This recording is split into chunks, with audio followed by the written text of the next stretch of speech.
Hudayfa from Pakistan. Assalamu alaikum. Wa alaykum assalam. I think there's a lot of propaganda accusing Muslims of being violent and supporting terrorism, whatever. Even if there is such thing, I think it's very such tiny fraction, probably less than 1%. But someone once brought up a point that made me think more deeply. They said even if very few Muslims commit acts of terror, maybe there are many more who emotionally support it deep down.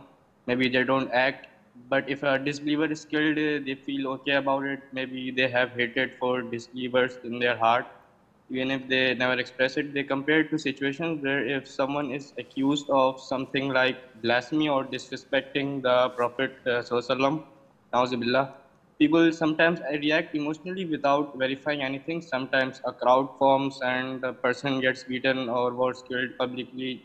People join What in is this? because What is your question, Ya Hudayfa? so it's basically like people saying that maybe Muslims have hatred deep down in their hearts And about maybe most people would say that Hudayfa is not a Muslim. Should I believe them? Yes or no? no. So, Akhi, who in his right mind would listen to people accusing Muslims? Maybe. Because this goes both ways. I could accuse you of maybe you're a hypocrite. Maybe you're trying to tarnish the reputation of Islam. Maybe this, maybe that. It is true that among the Muslims there are ignorance. But you don't judge the book by its title. You look what's inside the book.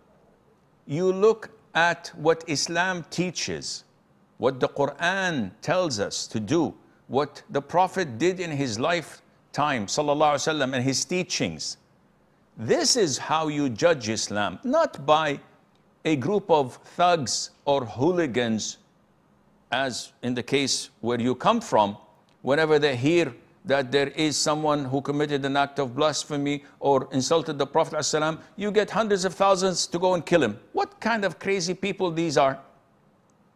Such people can be manipulated by the powers and the authorities to do whatever they want to do.